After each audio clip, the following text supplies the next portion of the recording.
صفحہ نمبر 22 ہے. سورۃ المعارج سے ہمارا سبق شروع ہو رہا ہے. اعوذ باللہ من الشیطان الرجیم. سورۃ المعارج مکیہ. بسم اللہ الرحمن الرحیم. سأل سائل بعذاب واقع للكافرين ليس له دافع من الله ذي المعارج. تعرج الملائكة والروح إليه في يوم كان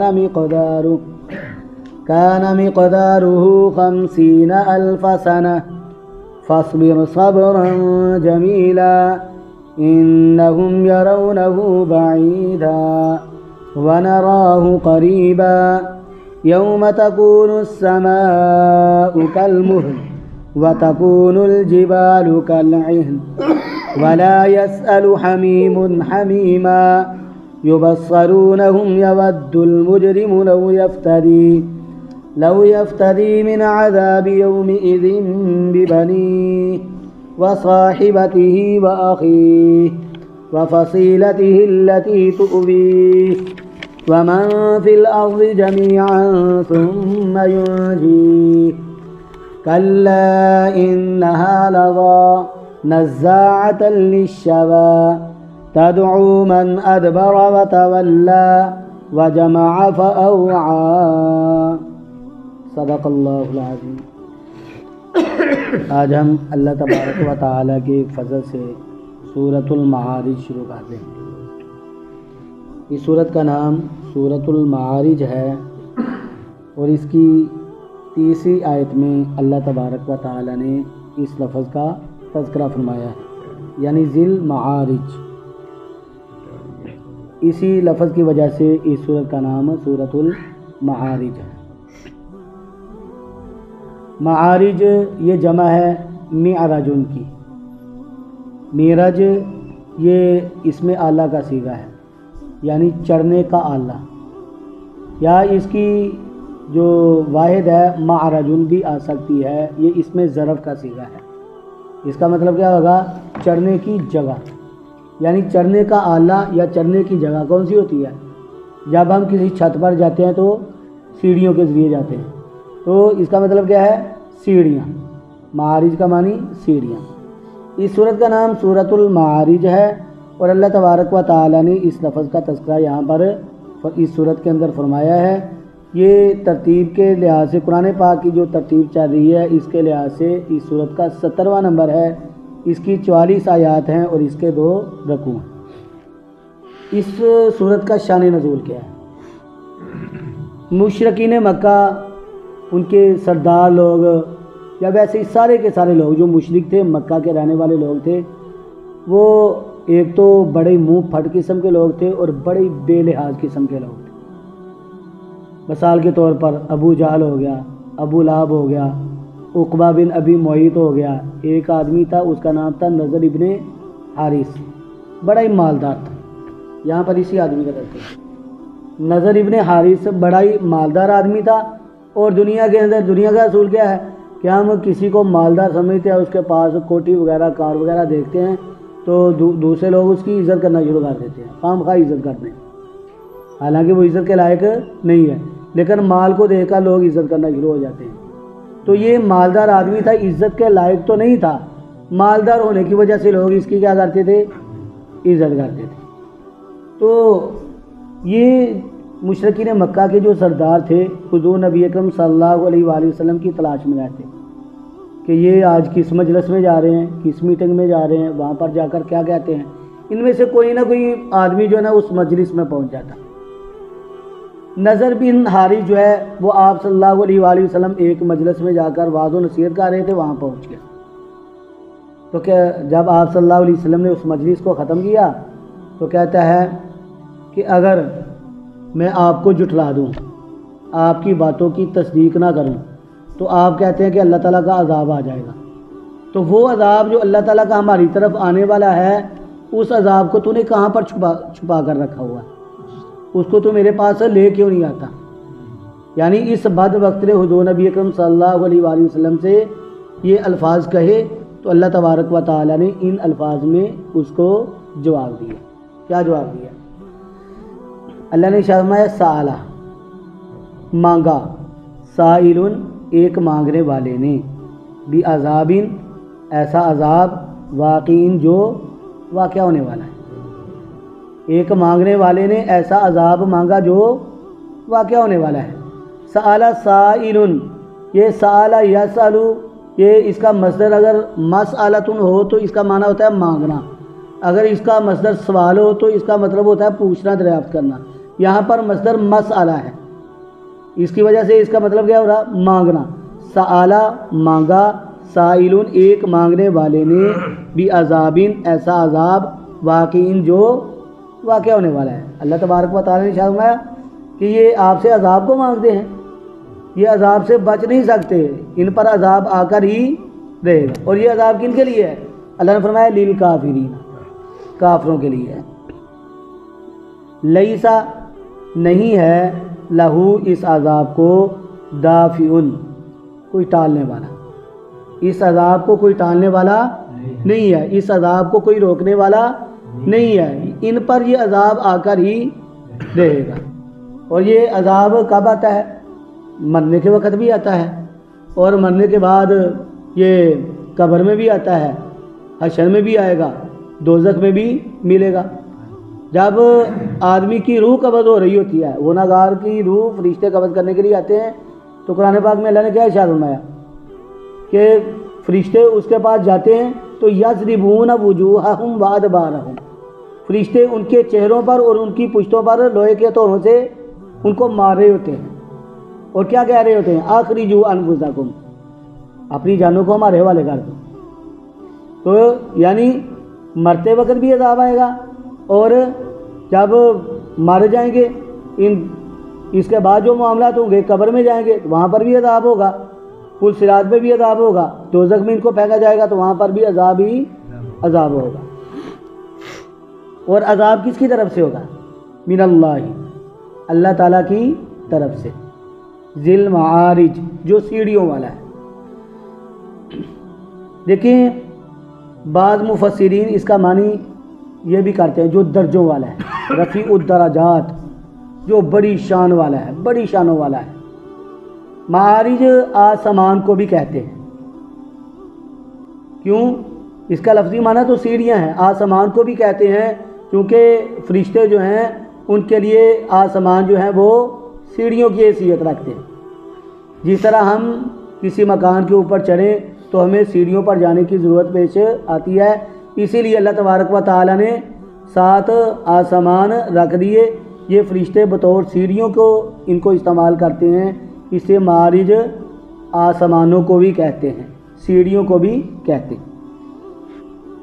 اللہ تبارک و تعالیٰ نے شرح میں تعرج، چڑھتے ہیں، الملائکۃ فرشتے، والروح اور روح القدس. روح القدس سے مراد کون ہے؟ حضرت جبرائیل علیہ السلام، الیہ، اس کی طرف. دیکھیں فرشتے آسمان پر اترتے چڑھتے رہتے ہیں. یہ جو ہمارے کندھوں پر فرشتے ہیں جن کا قرآن پاک میں تذکرہ ہے، کرامن کاتبین، یہ انسان کے اعمال لکھنے والے فرشتے جو ہیں، یہ ان کی جو رات کے وقت ہوتے ہیں ان کی ڈیوٹی عصر کے وقت شروع ہوتی ہے، اور یہ واپس کب جاتے ہیں؟ فجر کے وقت جاتے ہیں. تو یہ فرشتے جو ہیں کرامن کاتبین، یہ اوپر چڑھتے اور اترتے رہتے ہیں. ان کے بارے میں آتا ہے کہ جب یہ اوپر جاتے ہیں تو اللہ تبارک و تعالیٰ ان سے پوچھتے ہیں کیف ترکتم عبادی، اے میرے ملائکہ تم میرے بندوں کو کیسے چھوڑ کر آئے؟ حالانکہ اللہ تبارک و تعالیٰ تو جانتے ہیں کہ میرا بندہ اس وقت کیا کر رہا تھا، لیکن اللہ تبارک و تعالیٰ فرشتوں کی زبان سے سننے کے لیے کہ بھلا یہ کیا جواب دیتے ہیں. اللہ تبارک و تعالیٰ فرشتوں سے پوچھتے ہیں کیف ترکتم عبادی، کہ تم میرے بندوں کو کس حالت میں چھوڑ کے آئے ہو. تو یہ فرشتے کیا جواب دیتے ہیں؟ اے پروردگار، جب ہم عصر کے وقت گئے تھے تو اس وقت عصر کی نماز پڑھ رہے تھے، تجھے یاد کر رہے تھے، اور اب ہم صبح کے وقت آئے ہیں تو فجر کی نماز کی حالت میں تھے، سجدے میں آپ کو یاد کر کے رو رہے تھے، آپ کی تسبیح بیان کر رہے تھے. تو اللہ تبارک و تعالیٰ کی رحمت جوش میں آتی ہے. اللہ تبارک و تعالیٰ فرماتے ہیں کہ تم گواہ رہنا کہ میں اپنے بندوں کو بہت کچھ عطا کروں گا، میں ان کی بخشش فرماؤں گا، جو مجھ سے یہ مانگیں گے میں ان کو عطا کروں گا۔ تو فرمایا تعرج الملائکۃ، چڑھتے ہیں فرشتے، والروح اور روح القدس، یعنی ان کو اوپر جاتے ہوئے یا اوپر سے نیچے آتے ہوئے کوئی دیر نہیں لگتی ہے، ایک لمحہ ہی لگتا ہے، ایک لمحے میں نیچے سے اوپر اور اوپر سے نیچے پہنچ جاتے ہیں۔ اللہ تعالیٰ نے ان کو اتنی طاقت عطا، اپنا کچھ بھی نہیں ہے ان کے پاس، یہ اللہ تبارک و تعالیٰ کی عطا ہے جو ان کو اللہ تعالیٰ کی طرف سے ملی ہے۔ اللہ نے فرمایا فی یومن، ایک ایسے دن میں، کانا ہے، مقدارہ، اس کی مقدار، 50 50 الف ہزار، سانہ سال۔ کیا مطلب؟ یہ عذاب کس دن آئے گا؟ ایک ایسے دن میں کہ جس دن کی مقدار 50,000 سال کے برابر ہوگی، یعنی وہ ایک دن جو ہے وہ کتنے 50,000 سال کا دن ہوگا۔ اب دیکھیے قرآن پاک میں سورۃ السجدہ کی 5 نمبر آیت ہیں، وہاں تو یہ آتا ہے الیہ فی یوم کان مقدارہ الف سنہ، یہاں 50,000 ہے، سورۃ سجدہ میں کیا ہے 1,000 سال۔ اور ایک حدیث میں یہ آتا ہے کہ مومن کے لیے یہ دن جو ہے وہ اتنا ہوگا جتنا کہ ایک فرض نماز کا وقت ہوتا ہے، یعنی فرض نماز پڑھنے میں کتنی وقت لگتا ہے ہمیں 5 یا 6 منٹ لگتے ہیں، 4 فرض بھی ہم پڑھیں تو اتنا وقت لگتا ہے۔ تو فرمایا عموماً کے لیے یہ دن اتنا ہوگا۔ اب ہماری سمجھ میں کیسے آئے گا؟ تو مفسرین اس کی تطبیق یوں کہتے ہیں سمجھانے کے لیے، آج کل سردیوں کی راتیں ہیں، اور سردیوں کی راتیں جو لمبی ہوتی ہیں وہ 11 گھنٹے یا اس سے زائد کی رات ہوتی ہے۔ ایک وہ آدمی جو بالکل صحت مند ہے، تندرست ہے، وہ رات کو عشاء کی نماز پڑھ کر سوتا ہے اور صبح صادق کے وقت جا کر اس کی آنکھ کھلتی ہے تو اس کو یوں لگتا ہے جیسے میں سویا ہی نہیں، میں تو ابھی سویا تھا ابھی اٹھ گیا ہوں۔ اور وہ آدمی جس کی آنکھ، اس کو کوئی تکلیف ہے، کبھی آنکھ کھلتی ہے کبھی بند ہوتی ہے، 1 گھنٹہ سویا اور 1 گھنٹے کے بعد آنکھ کھلی، پھر سویا پھر آنکھ کھلی، تو رات تو اس کے لیے بھی یہی ہے، لیکن اس تکلیف کی وجہ سے یہ رات اس کے لیے تھوڑی لمبی ہو جاتی ہے۔ اور ایک وہ آدمی ہے جو بیچارہ بیمار ہے، جس کو نیند ہی نہیں آتی، ساری رات جو ہے بال بال میں تکلیف ہے، وہ جسم پہ درد ہوتا ہے اور رات وہ تکلیف میں گزار دیتا ہے، اس کو نیند ہی نہیں آتی، تو اس کے لیے یہ رات صدیوں کے برابر ہو جاتی ہے۔ تو فرمایا ایک وہ آدمی ہے جو دوسروں کو کافر بنانے والا ہے، یعنی خود بھی کافر ہے اور دوسروں کو بھی کفر کے رستے پر لے آتا ہے، تو اس کے لیے یہ دن جو ہے وہ 50,000 سال کے برابر ہوگا۔ اور دوسرا وہ آدمی جس کے لیے، جو خود تو کافر ہے لیکن دوسروں کو کافر نہیں بناتا، اس کے لیے 1,000 سال کا ہوگا۔ اور تیسرا حضرت ابو سعید خدری رضی اللہ تعالیٰ عنہ کی روایت ہے، حضور نبی اکرم صلی اللہ علیہ وآلہ وسلم نے ارشاد فرمایا اچھا سچا اور حقیقی مومن جو ہے اس کے لیے یہ دن جو ہے وہ ایک فرض نماز کے وقت کے برابر ہو۔ تو فرمایا اللہ تبارک و تعالیٰ نے فاصبر، پس آپ صبر کریں، یعنی اے میرے محبوب یہ لوگ جو آپ کو باتیں کرتے ہیں یا آپ کی مجالس میں پہنچ کر آپ کو ٹھیس پہنچاتے ہیں، آپ کو غم میں مبتلا کرتے ہیں، تو آپ ان کی باتوں کو سن کر پریشان نہ ہوں، آپ صبر کا معاملہ اختیار کیجیے۔ اور صبر بھی کیسا؟ صبراً صبر جمیلاً، جو اچھا ہو۔ اور اچھا صبر کون سا ہوتا ہے؟ صبر جمیل، فصبر جمیل، پس آپ صبر کریں اچھا صبر۔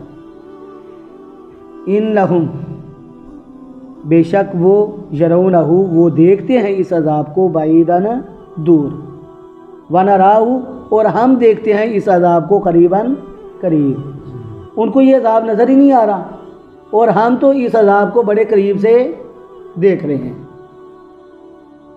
اللہ تبارک و تعالیٰ نے آگے اس عذاب کا تذکرہ فرمایا۔ دیکھیں میدان معاشر ہوگا، اللہ تبارک و تعالیٰ کی بارگاہ میں ہم پیش ہوں گے، اور قیامت کے دن یہ سورج جو ہے وہ 1 یا 2 میل کے فاصلے پر ہوگا۔ دنیا میں جب سخت قسم کی گرمی ہوتی ہے، ہم سورج کو دیکھتے ہیں تو وہ ہم سے کروڑوں میل دور ہوتا ہے، لیکن اس کی تپش کی وجہ سے ہمارے پسینے چھوٹ رہے ہوتے ہیں، ہم تکلیف میں مبتلا ہو جاتے ہیں۔ تو اس دن تو یہ سورج جو ہے وہ میل یا 2 میل کے فاصلے پر ہوگا، اور اتنی اس کی تپش ہوگی کہ بعض لوگ ایسے ہوں گے کہ ان کے جسم سے اتنا پسینہ چھوٹ رہا ہوگا کہ وہ ٹخنوں تک اپنے پسینے میں ڈوبے ہوئے ہوں گے، بعض ایسے ہوں گے جو گھٹنوں تک ڈوبے ہوں گے، اور بعض ایسے بھی ہوں گے جو ناف تک ڈوبے ہوئے ہوں گے، بعض ایسے ہوں گے جو حلق تک ڈوبے ہوئے ہوں گے، بعض ایسے بھی ہوں گے جو سارے کے سارے ڈوبے ہوئے ہوں گے، اور وہاں پر کیا کر رہے ہوں گے؟ نفسی نفسی ان کی زبانوں سے نکل رہا ہوگا، ہائے میری جان، ہائے میری جان۔ حساب کتاب شروع نہیں ہو رہا ہوگا، تو یہ لوگ حضرت آدم علیہ السلام کے پاس اکٹھے ہو کر جائیں گے کہ آپ کو تو اللہ تعالیٰ نے اپنے دستے قدرت سے بنایا ہے، اور نسل انسانی کا سلسلہ بھی آپ سے اللہ نے شروع فرمایا ہے، تو آپ ہمارے لیے اللہ کی بارگاہ میں یہ درخواست پیش کیجئے کہ اللہ تبارک و تعالیٰ ہی حساب کتاب کا سلسلہ شروع کر دیں تاکہ ہماری مصیبت تھوڑی ٹل جائے۔ تو حضرت آدم علیہ السلام کیا جواب دیں گے کہ میں تو نہیں جا سکتا، میں نے تو گندم کا دانہ کھایا تھا، مجھ سے بھول ہو گئی تھی، تو میں اللہ تبارک و تعالیٰ کے پاس کیسے جاؤں؟ اگر اللہ نے مجھے گندم کے دانے کے بارے میں پوچھ لیا تو پھر یہ لوگ حضرت نوح علیہ السلام کے پاس جائیں گے۔ حضرت نوح علیہ السلام بھی جانے کے لیے تیار نہیں ہوں گے، کہیں گے کہ میں نے تو اپنے بیٹے کے لیے جو ہے دعا مانگی تھی جو مجھے نہیں مانگنی چاہیے تھی، تو میں تمہارے ساتھ نہیں جا سکتا۔ اللہ تبارک و تعالیٰ نے اگر مجھ سے یہ پوچھ دیا کہ تو اپنے کافر بیٹے کے لیے دعا مانگ رہا تھا تو میں کیا جواب دوں گا؟ تو میں نہیں۔ ایسے چلتے چلتے تمام انبیاء کرام علیہ السلام کے پاس جاتے گئے بالآخر حضور نبی اکرم صلی اللہ علیہ وآلہ وسلم کے پاس پہنچے، تو آقا علیہ السلام فرمائیں گے کہ اللہ تبارک و تعالیٰ نے مجھے اس بات کی اجازت دی ہے، اللہ نے مجھے مقام محمود عطا فرمایا ہے۔ تو حضور نبی اکرم صلی اللہ علیہ وآلہ وسلم فرمائیں گے کہ میں اللہ کی بارگاہ میں سجدہ کروں گا۔ بخاری شریف کی روایت ہے کہ جب وہ دن آئے گا لوگ میرے پاس آئیں گے تو میں اللہ کی بارگاہ میں ایسا سجدہ کروں گا کہ اللہ تبارک و تعالی مجھے کچھ کلمات سکھلائیں گے، لا تحذر الآن، ابھی تک مجھے ان کلمات کا علم نہیں ہے۔ جب میں سجدے کی حالت میں ہوں گا اللہ تبارک و تعالی مجھے وہ کلمات سکھلائیں گے تو میں اللہ کی تعریف ان کلمات کے ساتھ کروں گا، تو اللہ تبارک و تعالی ارشاد فرمائیں گے ارفع راسک یا محمد، اے محمد اپنے سر کو اٹھائیے صلی اللہ علیہ وآلہ وسلم۔ اشفع تشفع، آپ سفارش کریں آپ کی شفاعت کو قبول کیا جائے گا، تو اس شفاعت کو کیا کہتے ہیں؟ شفاعت کبریٰ۔ تو حضور نبی اکرم صلی اللہ تعالی علیہ وسلم اس دن شفاعت کریں گے، آقا علیہ السلام کی شفاعت سے اللہ تبارک و تعالی آسانیاں پیدا فرمائیں گے، حساب کتاب کا سلسلہ شروع ہوگا۔ تو فرمایا وہ دن ایسا دن ہوگا، اللہ فرماتا ہے یوم، جس دن تکون ہو جائیں گے السماء، آسمان، کالمہل، تل چھٹ کی طرح۔ تل چھٹ کیا ہوتا ہے؟ تیل کے نیچے جو گند وند ہوتا ہے اس کو تل چھٹ کہتے ہیں، کہ اس دن آسمان تل چھٹ کی طرح ہو جائیں گے۔ مہل کا معنی جو ہے وہ پگھلے ہوئے تانبے کو بھی کہتے ہیں، یہ کہ جس دن آسمان ہو جائیں گے پگھلے ہوئے تانبے کی طرح، وتقول، اور ہو جائیں گے الجبال، پہاڑ، کالعہن، یہ دنکی ہوئی اون کی طرح۔ اب عہن کا معنی رنگ برنگی اون بھی ہوتا ہے، رنگ برنگی روئی، اور ہو جائیں گے پہاڑ رنگ برنگی روئی کی طرح۔ اور قرآن پاک میں اللہ تبارک و تعالیٰ نے پہاڑوں کا تذکرہ فرمایا تو یہ بھی ارشاد فرمایا کہ بعض پہاڑ ایسے ہیں جو سیاہ ہیں، بعض ایسے ہیں جو سفید ہیں، بعض ایسے ہیں جو سرخ ہیں۔ جب یہ پہاڑ اڑیں گے تو ان کے جو ریشے ہوں گے وہ رنگ برنگے ہوں گے۔ تو اللہ تبارک و تعالیٰ نے اس دن کا تذکرہ فرمایا کہ آسمان بھی تلچھٹ کی طرح ہو جائیں گے اور پہاڑ بھی رنگین اور کی طرح ہوا میں اڑتے پھریں گے۔ ولا یسأل، اور نہیں پوچھے گا حمیمن، کوئی مخلص دوست، حمیمن، کسی مخلص دوست کو۔ کوئی مخلص دوست جو ہے وہ اپنے کسی مخلص دوست کے پاس نہیں جائے گا، اس سے کچھ اس کا حال احوال نہیں پوچھے گا۔ کیوں نہیں پوچھے گا؟ اس کو اپنی فکر لگی ہوگی۔ جب کسی کو اپنی فکر لگی ہوئی ہو تو پھر کوئی دوسرے سے نہیں پوچھتا یار تیرا کیا حال ہے۔ اس کو قرآن پاک میں کہتا ہے یومئذ شأن یغنی، اس دن حالت کیا ہوگی؟ وہ اسی کو کافی ہوگی، یعنی اس کی اپنی حالت ایسی ہوگی کہ وہ کسی دوسرے کے پاس جا کر اس کی حالت کو نہیں پوچھ سکے گا۔ یبصرونہم، وہ دکھلائے جائیں گے ان کو، یعنی جس طرح میں آپ کے ساتھ سامنے بیٹھا ہوں، آپ مجھے دیکھ رہے ہیں، تو آپ مجھے دیکھ رہے ہیں، میں آپ کو دیکھ رہا ہوں، اسی طرح وہ ان کو دکھلائے جائیں گے۔ وہ دوست جو ان کے دنیا میں تھے ان کو دکھلائے جائیں گے، لیکن یہ ایک دوسرے سے ان کا حال احوال نہیں پوچھ سکیں گے۔ اللہ تبارک و تعالیٰ نے ارشاد فرمایا یود، پسند کرے گا، المجرم، مجرم، یعنی اس دن مجرم پسند کرے گا۔ کیا پسند کرے گا؟ لو یفتری، اس بات کو کہ وہ فدیہ میں دے دے، من عذاب یومئذ، اس دن کے عذاب سے بچنے کے لیے، بیبانی، اپنے بیٹوں کو، وصاحبتہ، اور اپنی بیوی کو، واخی، اور اپنے بھائی کو، وفصیلتہ، اور اپنی برادری کو، التی، وہ جو تؤوی، اس کو پناہ دیتی تھی۔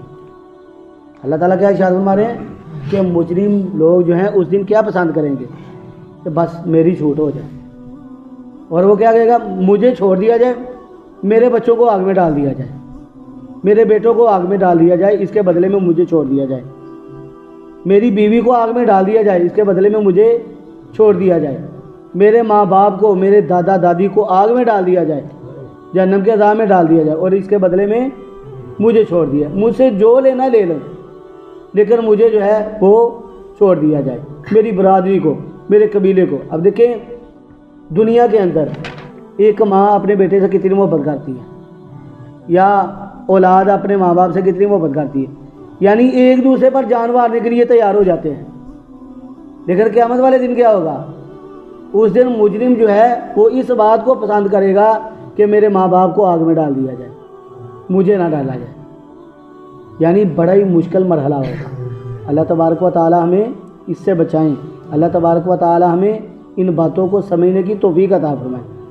اللہ فرماتے ہیں صرف انہوں کو نہیں، ومن، اور جو کچھ فی الارض، زمین میں ہے، جمیعاً، سارے کا سارا، کیا کہے گا؟ کہ سب کچھ مجھ سے لے لیا جائے، صرف اور صرف مجھے چھوڑ دیا جائے۔ ثم ینجی، پھر نجات دلائے ہی اس کو، یعنی یہ سارے کے سارے، بیٹے بھی، اولاد بھی، بیٹیاں بھی، ماں باپ بھی، یہ دادا دادی بھی، دنیا کے اندر جو اس کے پاس مال ہے، جائیداد ہے، سارا کا سارا فدیہ میں اللہ تعالیٰ مجھ سے لے لیں، صرف اور صرف مجھے چھوڑ دیں۔ اللہ تعالیٰ کیا فرماتے ہیں؟ کلا، ہرگز نہیں، ایسا ہرگز نہیں ہوگا۔ ایسا کیسے ہو سکتا ہے؟ قرآن پاک میں آتا ہے نا، لا یجزی والد عن ولدی ولا مولود هو جاز عن والدی، کہ وہ دن ایسا دن ہوگا کہ باپ اپنے بیٹے کے لیے کچھ بھی کفایت نہیں کر سکے گا، اور نہ ہی بیٹا اپنے باپ کے لیے کفایت کر سکے گا، یعنی اسی کا بدلہ ملے گا جو اس نے دنیا میں کمایا ہے۔ کلا، ہرگز ایسا سودا نہیں ہوگا۔ جو سودا اس کے ذہن میں ہے نا کہ میرے ماں باپ کو ڈال دیا جائے میرے بدلے میں تو مجھے چھوڑ دیا جائے، اللہ فرماتا ہے کلا، ہرگز ایسا نہیں ہوگا۔ انہا لظا، بے شک یہ آگ البتہ بڑکی ہوئی ہے۔ یہ آگ کیسی ہے؟ بڑکنے والی آگ ہے، بڑکی ہوئی آگ ہے۔ نزاعتن، کھینچنے والی ہے، للشوا، کلیجے کو، یعنی یہ اتنی شدت کی آگ ہے جو جلد کو جلائے گی اور کس طرف کھینچے گی؟ کلیجے کی طرف کھینچے گی۔ اللہ تبارک و تعالیٰ نے ارشاد فرمایا تدعو، وہ بلائے گی، من، اس شخص کو، ادبرا، جس نے پیٹھ پھیری، ایمان کی طرف اس نے پیٹھ پھیری، وتولا، اور جس نے اعراض کیا۔ کس سے اعراض کیا؟ اللہ تبارک و تعالیٰ کے احکامات سے اس نے اعراض کیا، اس کو وہ آگ بلا رہی ہوگی۔ جیسے آپ میری بات کو سن رہے ہیں ویسے ہی آگ ان کو آوازیں دے رہی ہوگی، اے کافرو، اے مشرکو، اے گناہگارو، جلدی میری طرف آ جاؤ۔ اے وہ لوگوں جس نے ایمان کی طرف پیٹھ کو کر دیا وہ میری طرف آ جائیں، جلدی مجھ میں داخل ہو جائیں، اور جس نے اپنے رب کے احکامات سے راض کیا وہ جلدی میرے اندر داخل ہو جائیں۔ اور اس کے ساتھ ساتھ اور کن کو بلائے گی؟ اللہ فرماتے ہیں تدعو، وہ آگ بلائے گی، وجمع، کس کو؟ اور جس نے مال کو جمع کیا، جس نے مال کو جمع کیا اس کو بھی بلائے گی، فاوعا، پس وہ اس کو سمیٹتا رہا، مال کو اپنے پاس جمع کرتا رہا۔ دیکھیں مال فی نفسی ہی بری چیز نہیں ہے، مال فی نفسی کوئی بری چیز نہیں ہے۔ یہ اگر فی نفسی بری چیز ہوتی تو پھر یہ زکوٰۃ جو ہے وہ واجب نہ ہوتی، حج فرض نہ ہوتا۔ اگر یہ مال بری چیز ہوتی تو قربانی لازم نہ ہوتی، صدقہ فطر لازم نہ ہوتا۔ فی نفسی ہی مال بری چیز نہیں ہے بلکہ یہ اچھی چیز ہے۔ اچھا کیسے بنتا ہے؟ جب اس کو حلال طریقے سے کمایا جائے تو یہ مال بڑا ہی اچھا جائے، اور اس کو جائز طریقے سے خرچ کیا جائے تو یہ مال جو ہے وہ بڑی اچھی چیز ہے۔ اگر اس کو حلال طریقے سے نہیں کمایا، اس کو جائز طرح سے نہیں لگایا تو پھر قرآن پاک اس مال کی مذمت کرتا ہے۔ ایسے قارون کے پاس تو بڑا مال تھا، وہ اپنے مال پر سانپ بن کر بیٹھا رہا، اللہ تعالیٰ نے زکوٰۃ مانگی، اس نے زکوٰۃ نہیں دی۔ تو اگر کوئی زکوٰۃ نہیں دیتا ہے، مال کو جمع کرتا ہے، اس کو سمیٹتا ہے، تو اللہ تبارک و تعالیٰ کے ارشاد فرماتے ہیں کہ جہنم کی آگ جو ہے وہ اس کو اپنی طرف بلائے گی۔ ایسے شخص کو جو مال کو جمع کرتا رہا، اس کو سمیٹتا رہا، اللہ کی راہ میں خرچ اس نے نہیں کیا، تو جہنم کی آگ اس کو بھی پکارے گی اور اس کو کہے گی جلدی آؤ اور میرے اندر داخل ہو۔ اللہ تبارک و تعالیٰ سے دعا ہے اللہ رب العزت ہمیں صحیح معنوں میں اپنے کلام کی سمجھ عطا فرمائے۔ اللہ تبارک و تعالیٰ ہمیں اس کلام سے محبت کرنے والا اور اس کو سمجھ کر اس پر عمل کرنے والا بنائے۔ وآخر دعوانا ان الحمد للہ رب العالمین۔